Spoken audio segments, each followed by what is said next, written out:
Grand welcome చెప్తామని చెప్పినప్పటికీ కూడా మరి ఆ పరిస్థితులు అయితే కనిపించడం లేదు. ఏమంటారు?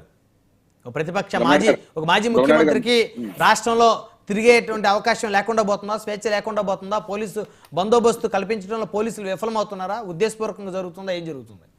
బొమ్మనాయుడు గారు, ముందుగా నాకు అవకాశం ఇచ్చిన మీకు, అలాగే 99 యజమాన్యానికి, ప్యానల్ ఉన్నటువంటి ఇతర పార్టీ నాయకులకు అందరికి కూడా గుడ్ ఈవినింగ్ తెలుపుకుంటూ, నాకు తెలిసి బుద్ధున్నోళ్ళు ఎవరో కూడా ఇలాంటి పర్యటనల్ని ఆపడానికి ప్రయత్నం కానీ ప్రభుత్వం సైడ్ నుంచి చేస్తారని అనుకోవట్లేదు.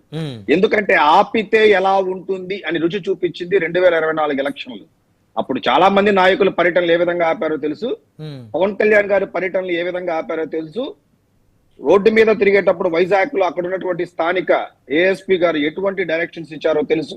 సో అవన్నీ కూడా ఎలా అవుతుందంటే విపరీతమైన రివోల్ట్ తీసుకెళ్తుంది పబ్లిక్ లోకి. సో రాజకీయ నాయకులు చేసే పర్యటనని పబ్లిక్ యాక్సెప్ట్ చేసినప్పుడు, పబ్లిక్ వెల్కమ్ చేసేటప్పుడు, వాళ్ళ యొక్క ప్రాబ్లమ్స్ ని కరెక్ట్ గా అడ్రస్ చేయడానికి నాయకుడు బయలుదేరినప్పుడు దాని ఆపితే ఎలా ఉంటుంది అనే ఒక రిజల్ట్ 2024లో మనం చూసాం. ఆ రిజల్ట్స్ ఎలా ఉంటుందని చెప్పేసి. So in the same way ఇప్పుడు కూడా జగన్మోహన్ రెడ్డి గారి పర్యటన ఏదైతే ఉంటుందో నిజంగానే ఇఫ్ ఇట్ అయితే దాని మీద లేవనెత్తే అంశం అయితే ఖచ్చితంగా దానివల్ల ప్రజలకి లాభం జరుగుతుంది అనుకున్నప్పుడు ఖచ్చితంగా అటువంటి పర్యటనని అన్ని రాజకీయ పార్టీలు కానీ స్వచ్ఛందంగా ప్రజలు, ముఖ్యంగా రాజకీయ పార్టీలు సహజంగా ఎవరు కానీ డిఫర్ అవుతారు. ఒకరెవరో పర్యటన చేస్తారంటే నచ్చదు, కానీ పబ్లిక్ దాన్ని యాక్సెప్ట్ చేసినప్పుడు దాని యొక్క బిగ్గెస్ట్ అడ్వాంటేజ్ ఆ లీడర్కి ఉంటుంది. గత 4-5 సంవత్సరాలుగా గతంలో పవన్ కళ్యాణ్ గారు చేసిన చాలా పర్యటనల్ని ఇలాగే అడ్డుకోవడం జరిగింది. ఎన్నో పర్యటనలు అడ్డుకున్నారు, అది మనం కూడా చూసాం. సో రిప్రజెంట్ చేసిన విధానం ఆ విధంగా ఉంది. ఇప్పుడు జగన్మోహన్ రెడ్డి గారు, నేనైతే as a individual Jaganmohan Reddy గారిని తక్కువ అంచనా వెయ్యను, నేనైతే పర్సనల్ గా వెయ్యను. ఎందుకంటే జగన్మోహన్ రెడ్డి గారు 2.0 అనేది ఆయన ఆల్రెడీ స్టార్ట్ చేశారు. అధికారంకి వస్తే 2.0 కాదు, ఇప్పుడే జగన్ గారి 2.0 అనేది స్టార్ట్ అయింది. మీరు చూడండి, నా లెక్క ప్రకారం ఇంకొక 100 మంది లిస్ట్ లో ఉన్నారు విజిట్ చేయాల్సినటువంటి వాళ్ళు. మేబీ వాళ్ళు మాజీ మంత్రులు కావచ్చు, మాజీ ఎమ్మెల్యేలు కావచ్చు, వాళ్ళ పార్టీలో బడా నాయకులు కావచ్చు, లేదంటే ఇంకోటువంటి వ్యాపారస్తులు కావచ్చు. విజిట్ చేసిన వాళ్ళంటే జైల్లో ఉన్న వాళ్ళ మీరు అనేది? అదే జైల్లో ఉన్న వాళ్ళు విజిట్ చేయాల్సిన ఉన్నారు.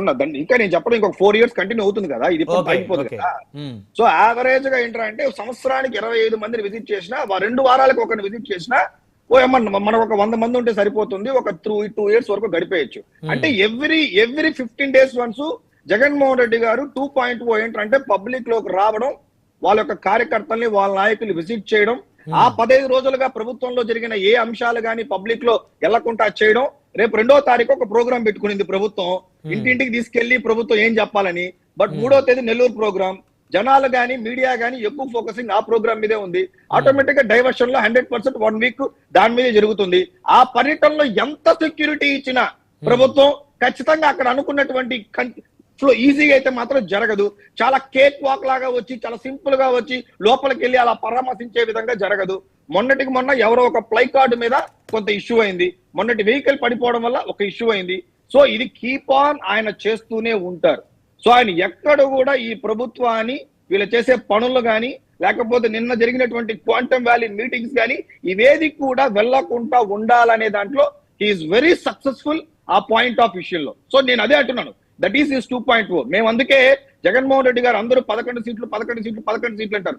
నేను 40% ఓట్లు కాడి జగన్మోహన్ రెడ్డి గారిని చూస్తాను తప్ప 11 సీట్లు చూడను. ఇట్లాంటి ట్రిక్స్ బలవంతుడే సార్, మీ దృష్టిలో రాజకీయంగా ఆయన బలవంతుడే ఇంకా 100% సార్, 100% బలవంతుడు. 140% పబ్లిక్ ఓటేసినప్పుడు మనం దానికి మర్యాద ఇవ్వాలి కదా సార్. ఆ పాయింట్ మీరు ఒప్పుకుంటున్నట్లు మిగతా కూటమి పార్టీల నాయకులు ఒప్పుకోవట్లేదు కదా. ఆయన ఏం లేదు, అంతా అయిపోయింది, వచ్చే ఎన్నికల్లో ఆయన 0 పులివెందులో కూడా ఓడిపోతాడని మాట్లాడుతున్నారు కదా. వై నాట్ 175 అన్నారు సార్ ఒక పక్క, ఒకసారి ఒక టైంలో వై నాట్ 175 అన్నారు. మాట్లాడిన వాళ్ళంతా ఏ విధంగా మాట్లాడారో చూసాం. తలకెక్కించుకున్నారు అధికారాన్ని, దెబ్బ కొడితే 11కి వచ్చి పడిపోయింది అక్కడ దెబ్బ. సో కాబట్టి నేల మీదే ఉండాలంటాం మేమైతే, నేల మీదే ఉండాలి. సో ఇప్పుడు కూడా ఏంట్రా అంటే 40% ఓటు బ్యాంక్ ఉంది. డెఫినెట్లీ ఆయన ఒక మాజీ ముఖ్యమంత్రి చూడడానికి వస్తారు. కానీ నేను చెప్పేది ఏంటంటే ఆయన వచ్చి రిప్రజెంట్ చేసే ఇష్యూస్ ఏంటో చూడాలి ఇక్కడ. ఎంతసేపు ఈ పరామర్శలు, ఎంతసేపు వాళ్ళ పార్టీలో అరెస్ట్ అయిన నాయకుల్ని వెళ్ళి కలవడము. మరి ఏం చేయాలి? మరి వాళ్ళని వదిలేస్తేనేమో కనీసం పట్టించుకోలేదు, వెళ్ళి కలవలేదు జగన్మోహన్ రెడ్డి గారు అని చెప్పేసి అంటారు. మరి పరామర్శిస్తేనేమో ఇంకెప్పుడు వాళ్ళకి పార్టీలో అరెస్ట్ అయిన నాయకులు వాళ్ళనైనా పరామర్శించేది అంటారు. ఇంకేం చేయాలి? ఆయన పాదయాత్ర చేస్తానంటేనేమో ప్రభుత్వం వచ్చి సంవత్సరం కాలేదు, ఆయన ఇప్పుడే పాదయాత్ర దేనికంటారు. ఇంకా ఆయన ఏం చేయాలి? పార్టీ మూసేసి రేపు జగన్మోహన్ రెడ్డి గారు పాదయాత్ర చేస్తే ఆపేది ఎవరు సార్? రేపు జగన్మోహన్ రెడ్డి గారు పాదయాత్ర రేపు స్టార్ట్ చేస్తే ఆపేది ఎవరు? అసెంబ్లీకి జగన్మోహన్ రెడ్డి గారు వస్తే ఆపేది ఎవరు? ఆపుతున్నారు అనేది వీళ్ళనేది. సార్ గుమ్మడం ఉండండి సార్. ఈ రోజు ఇంతకు ముందే వెంకటరెడ్డి గారు సోషల్ మీడియా ఎంత పవర్ఫుల్ అని చెప్పారు. సో అక్కడ చెప్పకపోతే సోషల్ మీడియాలో చెప్పుకోవచ్చు, లేకపోతే ప్రెస్ మీట్స్ లో పెట్టుకోవచ్చు, లేకపోతే ఆఫీస్ లో పెట్టుకోవచ్చు. బట్ అదంతా కూడా సార్ నిజం చెప్తాను, మేము కూడా ఏంట్రా అంటే entire state is waiting for Jaganmohan Reddy గారు ఏ రోజు అసెంబ్లీలోకి వస్తారు. ఎందుకంటే 1 year అన్నప్పుడు ఓకే సార్, 1 year ఏంట్రా అంటే అంత వెయిటింగ్ పీరియడ్ అయిపోయింది, ఏదో ఆయన రాకూడదు అనుకుంటున్నాను. ఇప్పుడు నిజంగా చెప్తాను, నాకు తెలిసి జగన్మోహన్ రెడ్డి గారు in assembly, on the way to assembly అని ఒక హ్యాష్ ట్యాగ్ గాని పడిందంటే నాకు తెలిసి ప్రపంచంలో that is the top trending అవుతుంది సార్ ఏపీలో. ఆ డే కోసం నేను కూడా వెయిట్ చేస్తున్నాను. జగన్ గారు on the way to assembly, Jagan గారు ఇన్ అసెంబ్లీ, జగన్ గారు వాయిస్ ఇన్ అసెంబ్లీ అని ఏ రోజు వస్తుందో బీయింగ్ ఏ జన సైనిక్ నేను చాలా ఆ డే కోసం వెయిట్ చేస్తున్నాను. రిమైనింగ్ 4 years లో ఆ డే ఉన్నట్టు సార్. ఇప్పుడు ఇవన్నీ చిన్నవి సార్, ఇవంతా చాలా చిన్నవి సార్. ఈ నెల్లూరు పర్యటన, ఆ పర్యటన, ఈ పర్యటన, అదంతా చాలా చిన్నవి సార్. నాట్ ఈవెన్ 5%, 10% కూడా అయిపోరాదు. జగన్ గారు on the way to assembly అనే రోజు చూడండి ఎలా ఉంటుందంటే ట్రెండ్. సో ఏంటంటే ఇది నాలాగా కాదు, కామన్ పీపుల్ కూడా దానికోసం వెయిట్ చేస్తున్నారు. అది జగన్మోహన్ రెడ్డి గారు 5 years లో స్కిప్ చేయరనే నేను అనుకుంటున్నాను. ఈ అడ్వాంటేజ్ తీసుకుంటారని అనుకుంటున్నాను తప్ప ఏదో కారణాలు చెప్తే జనాలు ఒప్పుకోరు సార్. అడ్రస్ చేయడానికి that is the best place. Kalyan అంటే నేను 11 మంది అని కాదు, అక్కడ he is the most strongest opposition leader with 40% of vote bank. 11 అని కాదు, ఒక్క నిమిషం మైక్ ఇచ్చినా అల్లాడిపోతుంది అసెంబ్లీ నేను అనుకుంటున్నా. ఆ రోజు కోసం నేను వెయిటింగ్ చెప్పాలంటే. సో కాబట్టి జగన్మోహన్ రెడ్డి గారు ఎంతసేపు ఈ పరామర్శలు కాకుండా పబ్లిక్ ఇష్యూస్ ని మోర్ అడ్రస్ చేస్తే, నేను ఒక ఇష్యూ అడ్రస్ చేశారు, సంథింగ్ లైక్ ఈఏపీ మన పాలిటెక్నిక్ సంబంధించినటువంటి ఎగ్జామ్స్ చేశారు. ఇమ్మీడియట్లీ ఈసెట్ సంబంధించి అడ్రస్ చేశారు. ఇమ్మీడియట్లీ లోకేష్ గారు ఆయన వర్షన్ తీసుకొచ్చి ఏ డేట్స్ లో వాళ్ళు పెట్టారు, ఈ డేట్స్ లో వాళ్ళు పెట్టారు.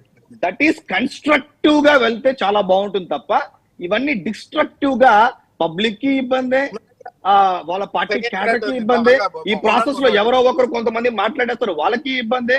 ఇవన్నీ అనవసరంగా రప్చర్ తప్ప ఫ్రూట్ఫుల్ రిజల్ట్స్ అయితే మాత్రం రాదు. మాట్లాడదాం. సింగళూరు వెంకటేష్ గారు ఉన్నారు. వెంకటేష్ గారు good evening sir. Very good evening Brahmanaidu గారు. సో జగన్మోహన్ రెడ్డి గారు మళ్ళీ బయలుదేరుతా ఉన్నారు. ఈసారి హెలికాప్టర్ అంటే మొన్నటే కారులో రావటం వల్ల ఇబ్బంది అయిపోయింది కాబట్టి, ఎందుకంటే ఆయన రోడ్డు పొడవుతా పబ్లిక్ మరి వందలాదిగా వేలాదిగా ఆయన కార్యకర్తలు అభిమానులు ఆయనతో కరచాలనం చేయడం కోసం, ఆయన చూడటం కోసం వస్తున్న క్రమంలో మరి చిన్న చిన్న దుర్ఘటనలు కూడా జరుగుతూ ఉన్నాయి కాబట్టి, సో ఈసారి మరి ఆయన హెలికాప్టర్తో రావాలి అని అనుకుంటున్నారు. సో హెలికాప్టర్లో ప్రయాణించి సో మొత్తానికి ఎలా జరగబోతుంది ఆయన పర్యటన, ప్రభుత్వం ఏ మేరకు బందోబస్తు ఇవ్వాల్సినటువంటి అవసరం ఉంది వెంకటేష్ గారు? ముందుగా మీకు 99 యాజమాన్యానికి అలాగే వీక్షకులకి ప్యానెల్లో ఉన్నటువంటి సోదరులకు కూడా వెరీ గుడ్ ఈవినింగ్ అండి. జగన్మోహన్ రెడ్డి గారు ఈ రాష్ట్రంలో ఎక్కడికి వెళ్ళినా తండోపతండాలుగా ప్రజలు వస్తాం మనం చూస్తున్నాం. అది రైతుల విషయం అయితేనేమండి, లేకపోతే కార్మికుల విషయంలో అయితేనేమండి, లేదా సొంత పార్టీ నేతలని పరామర్శలకి వెళ్ళినప్పుడు కానివ్వండి, చాలా భారీ ఎత్తున ప్రజలు వస్తాం అయితే మనందరం కూడా గమనిస్తున్నాం. ఇంతమంది ప్రజలు ఒక చోట గుమిగూడటం వలన రకరకాల ప్రమాదాలు కూడా జరుగుతున్నటువంటి పరిస్థితి, వీటిని అందరం కూడా అడ్రస్ చేస్తున్నటువంటి ఒక ఇష్యూ రీసెంట్ టైమ్స్ లో.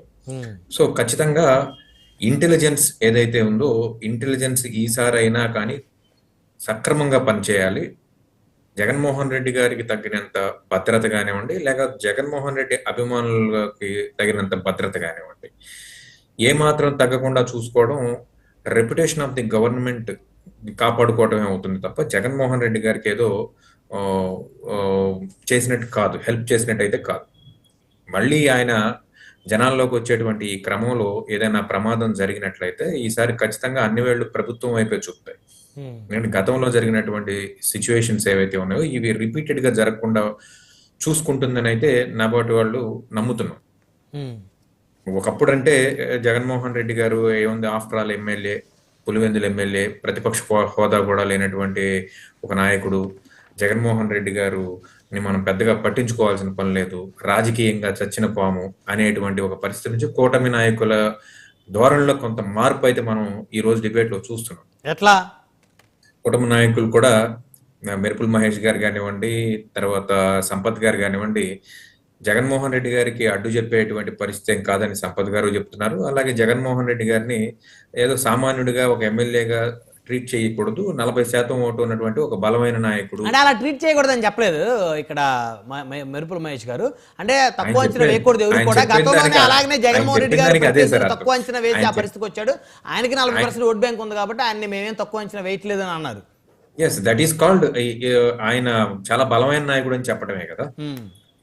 ప్రతిపక్షంలో అందరూ ఒకవైపు, జగన్మోహన్ రెడ్డి త్రాసులో ఒకవైపు ఉన్నారు ఈ రాష్ట్రంలో. అది అందరికీ తెలిసినటువంటి విషయం. అన్ని పార్టీలు ఒకవైపు నిలబడితే జగన్మోహన్ రెడ్డి గారు మాత్రమే ఒకవైపు నిలబడి, సరే ఓటమి అనేది ఎంత పెద్ద నాయకుడికైనా తప్పదు, పవన్ కళ్యాణ్ గారికైనా తప్పదు, చంద్రబాబు నాయుడు గారికైనా తప్పదు, జగన్మోహన్ రెడ్డి గారు దానికేం అతీతుడు కాదు. కాకపోతే ఇక్కడ తన యొక్క బల ప్రదర్శన ఏ రకంగా ఉందనేది ఈ రోజు కూటమి నాయకులకి తెలిసి వచ్చింది కదా. దీన్ని మనం అప్రిషియేట్ చేయాలి. రాజకీయాల్లో మన బలం గురించి విస్తృతంగా ఎలా అయితే చెప్పుకుంటారో, ప్రత్యర్థి యొక్క బలాన్ని కూడా గుర్తించగలిగిన వాడే స్థితప్రజ్ఞత ఉన్నటువంటి రాజకీయ నాయకుడు. అవును. ఈ రోజు ఆ స్థితికి కూటమి నాయకులు వచ్చినందుకు మనందరం కూడా ఒక రకంగా అభినందించాలి. ముందుగా జగన్మోహన్ రెడ్డి గారి యొక్క 40% ఓట్ షేర్ ఉందని చెప్పేసి ఒప్పుకోవటం, అలాగే 40% ఓట్ షేర్ ఉన్నటువంటి ఒక నాయకుడు ప్రజల మధ్యలోకి వస్తే ఏ రకంగా ఉంటుంది, అలాగే ప్రభుత్వం అతను ప్రతిపక్షంలో ఉంటే మరింత జాగ్రత్తగా ఉండాలి. అతని మీద ఏగవాలినప్పటికి కూడా రాష్ట్రం మొత్తం వేళ్లన్నీ ప్రభుత్వం వైపు చూపుతాయి. కాబట్టి ఇంటెలిజెన్స్ ఫెయిల్యూర్ లేకుండా ఖచ్చితంగా ఎవరికి ప్రమాదాలు జరగకుండా చూసుకోవడం ఈ ప్రభుత్వానికి కానివ్వండి, అలాగే వైఎస్ఆర్సీపీ శ్రేణులకు కానివ్వండి చాలా మంచిది. ఈ పర్యటన ఎప్పుడూ జరిగే విధంగా కాకుండా కాస్త ప్రశాంతంగా జరిగితే అది జగన్మోహన్ రెడ్డి గారికి కానివ్వండి, ఈ ప్రభుత్వానికి కానివ్వండి, ఇద్దరికి కూడా మంచిదే. ఇకపోతే ఆయన కొద్దిసేపటి క్రితం వైసీపీ యువజన నేతలతో మాట్లాడారు, ఒక సమావేశం ఏర్పాటు చేసి. దాంట్లో యూత్ వింగ్ గురించి పదే పదే అడ్రస్ చేస్తూ వచ్చారు. యూత్ వింగ్ చాలా కీలకం అన్నారు. సో ప్రజలకు సమస్య వచ్చినప్పుడు అండగా నిలబడాలి, మంచి పలకరింపు అన్నది కూడా చాలా ముఖ్యం. యూత్ వింగ్ చాలా ప్రభావవంతంగా పనిచేయాలి. పార్లమెంట్లో ప్రతి సభ్యుడు మన వైపు చూసే పరిస్థితి, దాన్ని జీర్ణించుకోలేకే నా మీద పగబెట్టారు. 18 మంది ఎమ్మెల్యేలు పార్టీలోకి వస్తే అందరితో రాజీనామా చేయించి నేను పోటీ చేయించాను. సో మీ పనితీరుని ఎప్పటికప్పుడు ముదింపు చేసుకోండి. ప్రతి ఒక్కరూ సోషల్ మీడియాలోకి రావాలి. వాస్తవాలను చెప్పడానికి సోషల్ మీడియా ఒక ఆయుధం.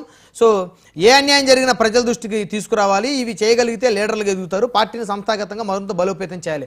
అంటే జగన్మోహన్ రెడ్డి గారు కొత్త లీడర్లని తయారు చేసుకునే క్రమంలో ఆయన ముందుకు వెళ్తారనుకోవచ్చు. ఎందుకంటే ఆయన పార్టీ పెట్టిన తర్వాత కాంగ్రెస్ పార్టీ నుంచి చాలా వరకు కాంగ్రెసే వైఎస్ఆర్ కాంగ్రెస్ పార్టీగా రూపాంతరం చెందింది అని అందరూ అనుకునేటువంటి, చర్చించుకునేటువంటి పరిస్థితిలో ఆ రోజు కాంగ్రెస్ నుంచి పెద్ద పెద్ద నాయకులందరూ కూడా వైఎస్ఆర్ కాంగ్రెస్ పార్టీలో జాయిన్ అయ్యారు. సో ఇప్పుడు జగన్మోహన్ రెడ్డి గారు ఆయన మాటలు ఇవన్నీ కూడా చూస్తూ ఉంటే ఇప్పుడు ఈ 4 ఏళ్ల సమయంలోపే ఆయన యువకుల్ని తయారు చేసుకునేటువంటి ఆలోచనలు ఉన్నారు. యువకుల్ని తయారు చేసుకుని వాళ్ళకి టికెట్లు ఇచ్చి వారిని ప్రోత్సహించి ఆ విధంగా ఆయన ఆలోచన చేస్తున్నట్టు అర్థం అవుతుంది. అది వర్కౌట్ అవుతుందా వెంకటేష్ గారు? సార్, వర్కౌట్ అయినా అవ్వకపోయినా యువతరాన్ని ముందుకు తీసుకురావాల్సినటువంటి బాధ్యత ప్రతి రాజకీయ పార్టీ మీద కూడా ఉంటుంది. అది వర్కౌట్ అవ్వచ్చు కొన్నిసార్లు వర్కౌట్ అవ్వకపోవచ్చు. కానీ కంపేర్ చేసుకుంటే తెలుగుదేశం పార్టీ అలాగే వైఎస్ఆర్సీపీ పార్టీ, 2 పార్టీలు కూడా యువ నాయకత్వంతో కళకళలాడిపోతున్నాయనే చెప్పాలి. జనసేన విజయవాడ పరిసర ప్రాంతాల్లో దేవినేని అవినేష్ కానివ్వండి, దేవభక్తుని సుబ్బారావు గారి అబ్బాయి చక్రవర్తి గారు కానివ్వండి, అలాగే పేరు నాని గారి తనయుడు కానివ్వండి, అలాగే ఈ రాష్ట్రానికి వైఎస్ఆర్సీపీ ఫైర్ బ్రాండ్ ఎవరైతే ఉన్నారో మన రెడ్డి గారు ఉన్నారు కదా, ఆయన వెంకటరెడ్డి గారికి కూడా వీళ్ళందరూ ఎమ్మెల్యే గెలుస్తారంటారా నెక్స్ట్ ఎలక్షన్? రాష్ట్ర అధికార ప్రతినిధిగా అపాయింట్ అయిన వెంకటరెడ్డి గారికి కూడా ఈ సందర్భంగా అభినందనలు సార్. అలాగే ఎవరైనా కానివ్వండి, అధికార పార్టీ, ప్రతిపక్ష పార్టీ, ఏ పార్టీ అయినా కానీ యువతని ముందుకు తీసుకురావడం వల్ల వీళ్ళు ఎమ్మెల్యేలుగా గెలుస్తారా గెలవరా అనేది పక్కన పెడితే ప్రజల్లోకి పార్టీని తీసుకెళ్లేటువంటి బలమైన వ్యక్తులుగా వీళ్ళని మనం గుర్తించాలి సార్. రైట్ రైట్ రాజకీయ నాయకులు ఈ యంగ్ బ్లడ్ ఉన్నప్పుడు ఏంటంటే వీళ్ళు ఈ గడప గడపకే తిరగలుగుతారు, ప్రతి వీధిలో ఉన్నటువంటి సమస్యని అడ్రస్ చేయగలుగుతారు. సీనియర్ సిటిజన్స్ ఎవరైతే రాజకీయ నాయకులుగా ఉన్నారో వీళ్ళతో మౌల్డ్ అవ్వగలుగుతారు, వాళ్ళ యొక్క అనుభవాన్ని తీసుకుని వీళ్ళు ముందుకెళ్ళగలుగుతారు. కాబట్టి ఖచ్చితంగా యువతని ప్రోత్సహించడం జగన్మోహన్ రెడ్డి గారు అనేది చాలా శుభ పరిణామం. రైట్, 1 by 1 కంక్లూజన్ తీసుకుందాం వెంకటరెడ్డి గారు. సో మొత్తానికి యువతని ప్రోత్సహించే క్రమంలో వైసీపీ యువజన నేతలతోటి సమావేశం ఏర్పాటు చేయడం, సో అంటే మీలాంటి యువకులందరూ కూడా వచ్చే ఎన్నికల్లో టికెట్లు ఇవ్వాలని అనుకుంటున్నారా? ఎందుకంటే కాంగ్రెస్ నుంచి చాలా వరకు వైఎస్ఆర్ కాంగ్రెస్ పార్టీలోకి వచ్చినటువంటి వాళ్ళు ఎమ్మెల్యేలకు పనిచేసిన మంత్రులు లేరు, ఒక్కొక్కరు 60 సంవత్సరాలు 60 సంవత్సరాల వయసు కూడా దాటింది. అంటే రేపు ఎన్నికలు వచ్చేసరికి 60 సంవత్సరాలు 70 సంవత్సరాలు వచ్చేస్తాయి. సో వాళ్ళ వారసులు, రాజకీయ వారసులు కానీ లేకపోతే మీలాంటి యువకులను కానీ జగన్మోహన్ రెడ్డి గారు ప్రోత్సహించే పరిస్థితి ఏమైనా ఉందా? ఎందుకంటే ఇప్పుడు ఆయన ఈరోజు ఏర్పాటు చేసినటువంటి యువజన విభాగ సమావేశంలో చాలా స్పష్టంగా అర్థమవుతుంది. ఇప్పుడు లాస్ట్ టైం ఎన్నికల్లో కూడా యువతకు ఎక్కువ ప్రాధాన్యత ఇచ్చాం. ఇప్పుడు మీరు అట్లా అనుకుంటే బొమ్మన కరుణాకర్ రెడ్డి గారు అబ్బాయి అభినయ్ గారు కానీ, ఇక్కడ మీకు పేరు నాని గారు, పేరుని కిట్టు కానీ, లేదంటే ఇప్పుడు ఎర్రగొండపాలెం నుంచి ఎన్నికైనటువంటి చంద్రశేఖర్ గారు కానీ, వీళ్ళందరూ యూతే కదా. ఇలా చెప్పుకుంటే ప్రతి జిల్లాలో 2-3 ఏదైతే కొత్త రక్తము యువత లేదు. ఇప్పుడు కొంత కుటుంబ వారసత్వం కూడా వచ్చినా వాళ్ళు కూడా ఆల్రెడీ యాక్టివ్గా పార్టిసిపేట్ చేసి అంతకుముందు ఎలక్షన్లో కూడా వాళ్ళ తండ్రికి మద్దతుగా తిరిగిన